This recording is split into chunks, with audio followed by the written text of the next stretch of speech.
Today we've got a great revenge story about a loophole and a lease. We'll get into that in a bit, but first, popular girl called me ugly to my face the month of high school. I turned her into a fart monster. Freshman year of high school, math class, my assigned seat was behind probably the most sought-after female in the school. I had indirect issues with her as older males from the class grades above us tried to impress her by bullying me. I was pantsed by a senior in gym class who wanted to make her laugh. Another senior spit in my water bottle, also trying to impress her. One day, I made the horrid mistake of wearing a hat to school even though I'd never worn one. It made me feel insecure to wear it. I felt like I looked ugly. But for some reason I wanted to be a hat guy. Sitting in class waiting for the lesson to start, and popular girl walks to her seat. She sits down and then turns completely around and stares at me, in silence, very intently for what felt like a year but was only like 30 seconds. For a half second, my dumb male brain got excited that she was even going to acknowledge me. She then proceeded to say, "You are so ugly." There was little to no malice in her voice. It was said in a almost matter-of-fact way and left me completely stunned.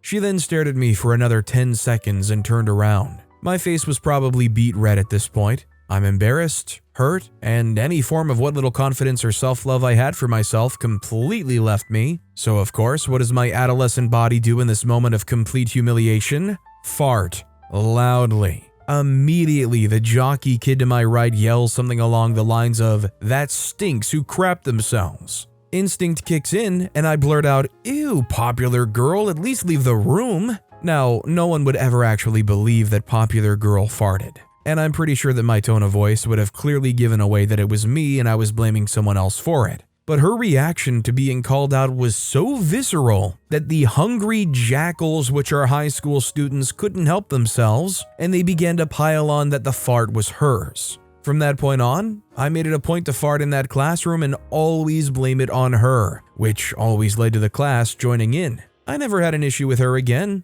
or with other males bullying me to try to impress her. I like the lore, the idea that OP was being renowned as the fart guy, somebody that's always locked and loaded, so don't go near him and don't bully him. But it was like a silent understanding because everybody had to make sure popular girl was the one getting credited for being at fault. Also, hi, I'm Steven, and if you guys enjoy awesome stories of revenge, why not hit those like and subscribe buttons down below? That said, our next story is, female friend stole from all of his friends, so we made him fly across the country and stood him up with a $400 bill. So one of my friends from childhood, since around 14 and we're 26 now, started kind of flying off the rails 2 to 3 years ago. At first it wasn't that bad, but as of late, he stole $600 from me a couple of months ago, borrowed $4 grand from another friend and didn't pay him back. Then I hung out with him one more time to give him a chance, and I woke up with $2,500 worth of charges to a sports book on my debit card, which he vehemently denied.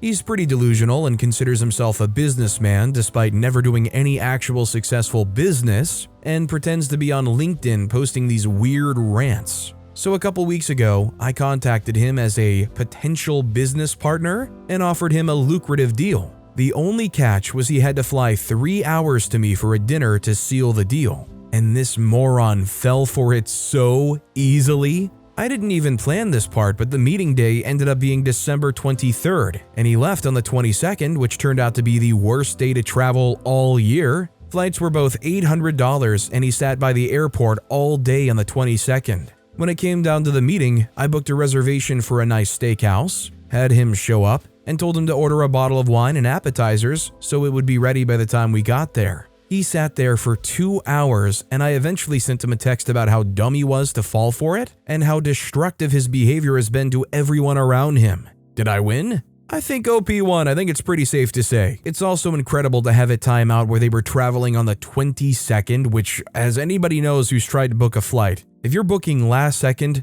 right before Christmas, you're going to be paying a lot for that ticket. Personally, I think in the movie Home Alone, Kevin's mom wasn't upset about losing Kevin. It was actually the fact that they lost their money paying for Kevin's ticket because he didn't actually use it. Our next story is, don't hurt the sweet girl because I'm not sweet. I was working in a restaurant, and the manager and one of the part-time girls were dating. He was a bit of a butt, but she was the sweetest girl I'd ever met. She was the type of girl that if this was a cartoon, animals would flock to her. They came from another state because he got a promotion, left all their family behind. He comes into work one day, and tells her he's dumping her because he met someone else, and she had to be out of the house that night. It was his house, he paid all the bills. She was obviously devastated. I took her home, called to the other workers, and we packed her up.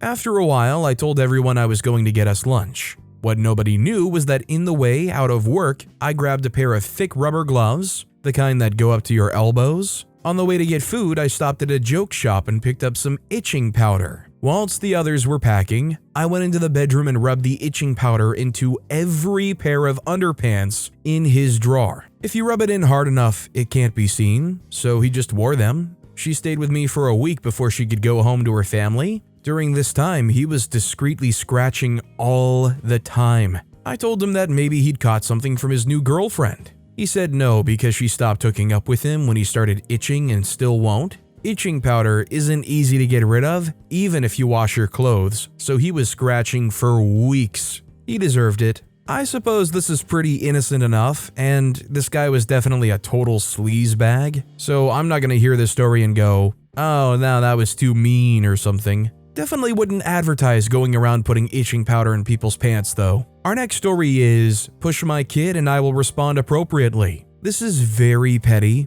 My son was about 15 months old and we were in a kid's play area so he could have a runabout. This older kid pushes him out of the way at one of the obstacles. I don't say anything at first, but just keep observing. Then he does it again, so I step in to help my little one. I don't see another parent around, so I say to my son, just let this little boy go first. He obviously forgot his manners. I tried to shame him on manners and didn't realize it was the first part that would set him off. I am not a little boy. After seeing him push my kid around, I wasn't about to let this opportunity go. Look out, buddy, this little boy is getting angry. More shouting and complaining. Come here, let the little boy play with that one. I am not a little boy. Now a parent comes over and I worry I may get into a little trouble. I can hear the conversation. What's wrong, my angel? That man called me a little boy. The parents look at me, mouths sorry to me, and then says to her son, but you are a little boy. Which is when I quickly grabbed my boy and went to the car as that kid exploded. It's really too darn bad to hear about that kid exploding like that. I mean, I just hope that it doesn't affect the cleanup crew that much seeing the scene. Our next story is non-intended revenge on a realtor. This happened in 1998 when I bought my house. After weeks home hunting, one late Sunday I saw an ad for an open house in an area I was very interested in because of the excellent school district. So I rushed over, arriving just as the realtor was picking up to go. She reluctantly showed me the place in a hurry and had me sign her book and then rushed me out. The house was within my parameters for price, location, and size, so I got very interested. Granted, I wasn't an ideal buyer, had barely a 15% down payment and no loan approved yet. I had disclosed this to the realtor because I knew some of them work with you to help. Yet this one didn't even return my calls. Once she mistakenly answered herself, landlines were the normal at the time, and she discarded me pretty quick. So after days of trying, I decided to contact one other realtor who had been very helpful, and he negotiated the deal for me, finding a lender and everything else. The day of the closing, we all land at the lawyer's office, and guess who is sitting at the table with the contract to be signed? She didn't recognize me right away, but as soon as all the signatures were down, I got up from my chair and told her, "Hey, Miss Realtor, do you remember the last person who showed up to the open house and then called you about 10 times to buy this house?" She seemed baffled while starting to flush. Then I said, "My friend here took half your commission because you wouldn't return my calls. Have a good life." I walked out and she was furious. So although OP wasn't the most ideal buyer, if somebody is calling you 10 times trying to buy a house, you working as a realtor whose only goal pretty much is to get a commission, why would you try to ignore that? If somebody's that interested in trying to see if they can secure that house, that's worth a look into, right? This next story is, my petty revenge is only appreciated by me, but I still got my pound of flesh. Nearly 2 decades ago, I worked for a mortgage brokerage company that was in the same building and owned by a branch of that big bank that uses a stagecoach as a logo. All our accounts were through that bank. While working there, I also opened an account through the Stagecoach Bank. I'd been at that job for nearly a year and a half and had an account through the same bank. Our GL accounts didn't change and we were not overdrafted. We paid said bank to print our weekly paychecks. As a brokerage, most of us were on a small base plus commission, and our support staff had a salary or hourly wage. I was a very, very young loan officer and lived pretty close to pay to paycheck. I was moving and found a great apartment, and between my very tiny savings and weekly pay, I had my deposit in first. That Friday, when I received the check, I walked back down from the third floor to the first and deposited the money into an account from the same bank to the same bank. They randomly decided to put a 10 business day hold on the check, and my deposit check and all transactions overdrafted, totaling about $750. And my deposit to new apartment overdrafted, and I nearly lost the place I was moving to. They had zero explanation as to why they picked this one check out of over 70 to hold, and why they put through first all large transactions so that the small $2 would also overdraft, but they did. As a courtesy, they waived some of the charges, but I was still on the hook for over half. Plus, I almost lost my apartment, and while living there 2 years, could now only drive a money order 30 miles away to pay rent. I paid all their stupid fees and signed paperwork to close the account. They wouldn't fix their mistake nor give any explanation. 1 week later, they called and apparently they'd miscalculated and I had 51 cents left and couldn't close with a balance. I told them to mail me their stupid 51-cent check, and they said I had to physically go in. I refused, despite being in the same building. For over 12 years, I received a statement each month with the postal charges shown, and quarterly, I'd receive a new card that I'd never activate again with postage. Because I'd answer calls, they couldn't close the account as I could be contacted. They changed checking plans multiple times and called constantly to get me to change from grandfathered accounts. I'd merrily chat with the rep, but not budge. And I'd leave good reviews for them, but I'd happily listen to every argument to leave my old account system and count the hours at even minimum wage added up over the years and not change. 1 year, I actually earned a couple pennies even.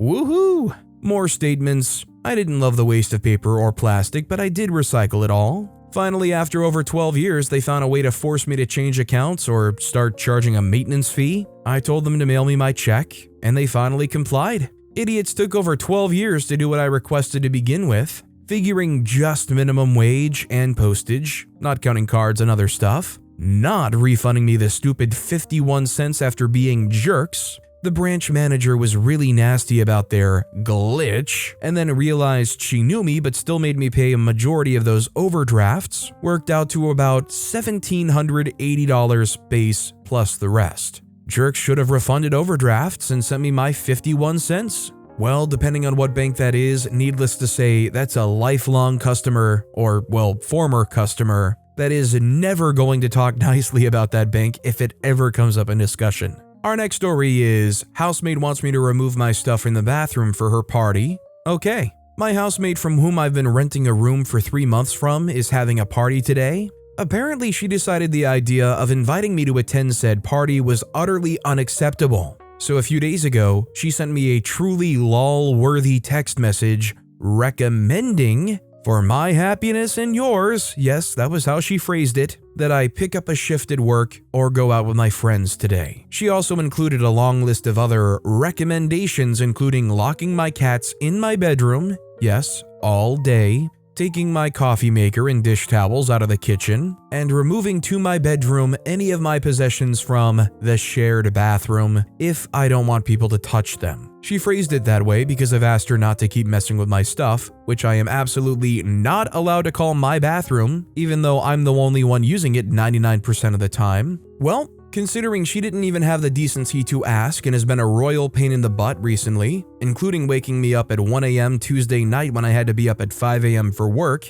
and then not only apologizing but acting like she was the wounded party and calling me rude for asking her to keep it down, I chose not to comply with most of her recommendations. Unsurprisingly, this led to an argument this morning when she pointedly asked me what my time frame was for today, and I told her I was spending my day off in my room relaxing, not out on the streets all day. She kept up the argument for nearly an hour until her buddy showed up to help her set up.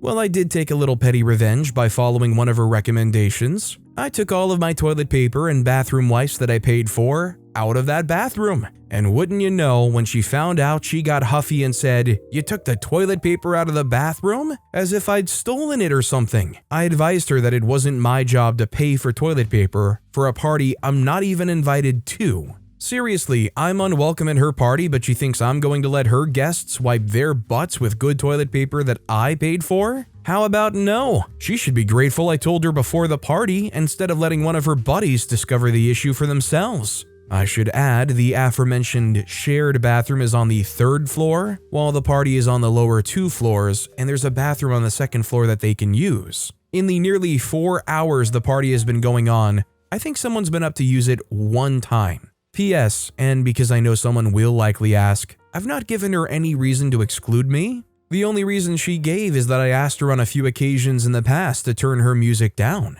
Frankly, I think the real reason is that she's a snob who thinks I'm beneath her because I make less money than her. Hey, you're only doing exactly what she asked. If anything, this is just compliance. Take everything you don't want being messed with out of that bathroom. Well, you paid for that toilet paper, and you don't want these people you don't know that you're not invited to associate with cleaning their butts with something you paid for, so yeah. Our next story is farted in a kid's face at inflatable park. I'll keep it short and sweet. I took my 2.5-year-old girl to our local indoor inflatable park. She was loving it. She was so happy jumping around just being a kid. As she climbed the steps up to the top of the slide, here comes a 6 or 7-year-old barreling up the steps as well. He pushes her out of the way and she falls face first down the steps and begins to cry. I knew we would have to seek revenge as a father-daughter team, so I swiftly snatched her up, and we began to ascend the 10 to 15 steps up to the top of the inflatable slide together. As my stomach rumbled, I realized we had timed it perfectly.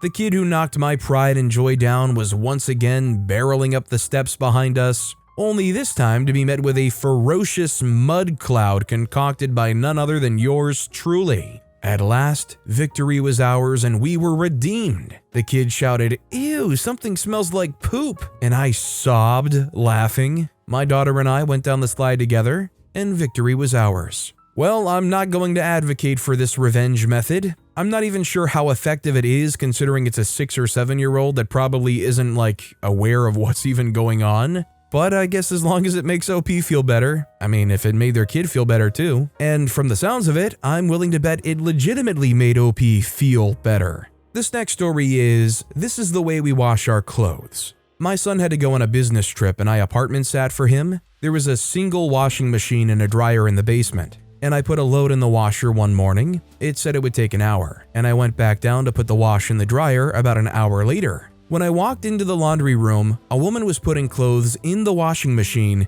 and my wet clothes were in a heap on the floor. I asked her why and was told that the wash was done and she had an appointment that afternoon and couldn't waste time. When I pointed out that she could have simply put the wet clothes on top of the empty dryer or on the folding table, she said that I needed to take it out when the machine is done. End of discussion. I was putting the wet clothes in the dryer when she left the room after starting the washing machine. The washing machine said there were 55 minutes left to run. I pondered this for a minute or so and realized that she didn't know who I was, so I didn't start the dryer. I returned about 50 minutes later with a book to read and waited until there were about 2 minutes left on the washing machine timer before starting the dryer. The woman came in, saw how much time was left in the dryer, and started whining about a nail appointment that she was going to have to reschedule. I showed no sympathy. She took out her clothes, put them in a clothes basket, and left. She probably thought I was going to mess with them. I paused the dryer, read my book for about half an hour, then restarted the dryer. A few minutes later, she came in with her clothes, saw there was still over half an hour on the dryer timer, and stood there not saying a word.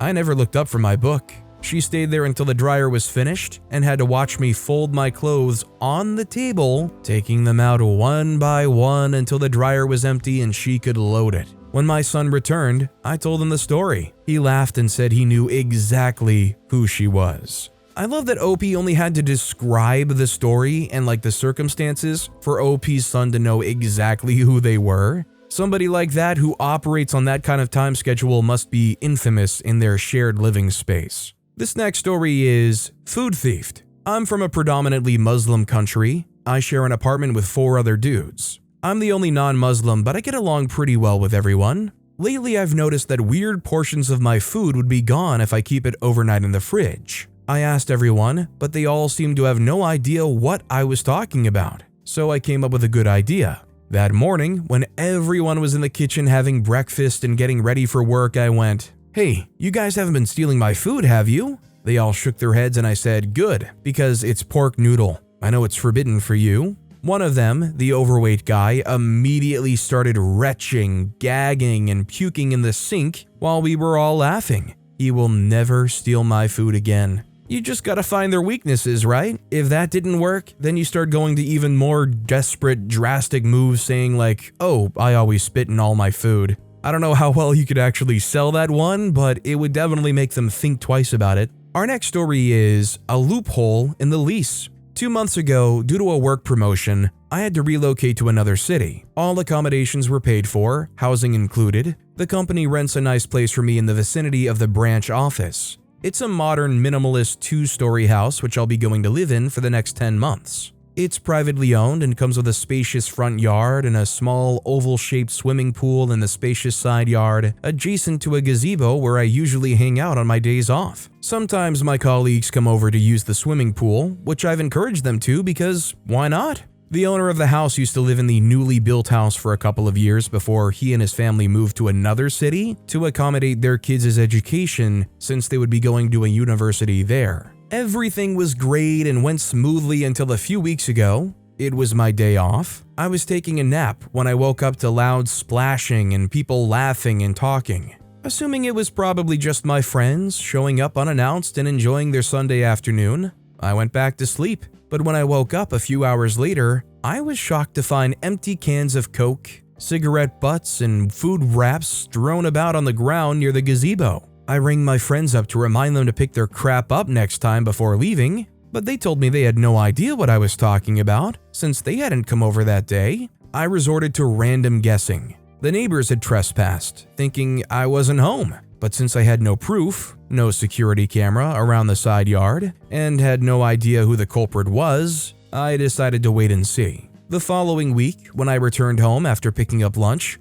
I found 5 teenage boys hanging out by the swimming pool. To say I was surprised is an understatement. I asked them who they were and what they were doing at my place, and they told me that they're the family of the owner of the house, and he told them they could use the swimming pool whenever they wanted. I was shocked beyond comprehension. I told them that this house is being rented to me and the rental cost has been fully paid and the lease agreement is not even nearing the end of its terms yet. I am the rightful owner of it at least for the next 10 months and responsible for it, and I really don't appreciate them just showing up unannounced like that when I'm supposed to have the house for myself legally according to the lease agreement. One of them told me, "Ask my brother then. He told me we can still come over and use the swimming pool. We won't go into the house or touch your stuff or anything like that, it's just the swimming pool."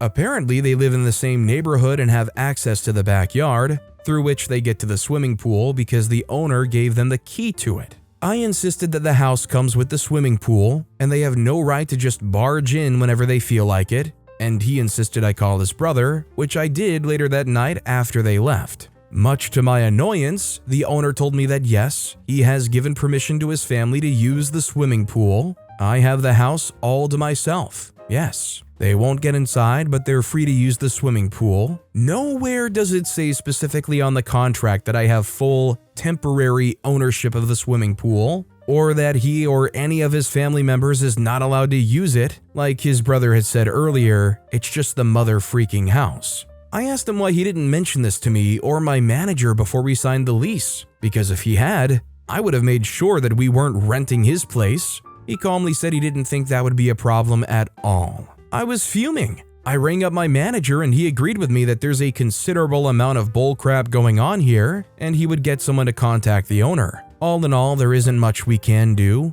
So last week, again, I went home to find empty plastic cans, cigarette butts, and other crap strewn around the side yard. This time I didn't bother cleaning up the mess they had left behind, and the more they came over, the more food leftovers and other crap they left behind, some of which had accidentally fallen into the pool, contaminating it with grease and dirt. One afternoon, the boys showed up again, but since the pool was too dirty to swim in, they started knocking on my back and front door repeatedly, but I ignored them. That night, the owner of the house rang me up to ask if I was home, and I said yes. He said great, and told me his brother would be coming over to drain and clean the pool, but he needed to connect a hose to the tap which is in the back bathroom, which, you guessed it, is inside the house. Here comes my second petty revenge. I said no, they can have all the pool to themselves, since nowhere does it say on the contract that I have full temporary ownership of the swimming pool, or that he or any of his family members is not allowed to use it. He tried to reason with me, saying it would only take a few hours for his brother to clean and fill it, and he would be out of my face before I knew it was over,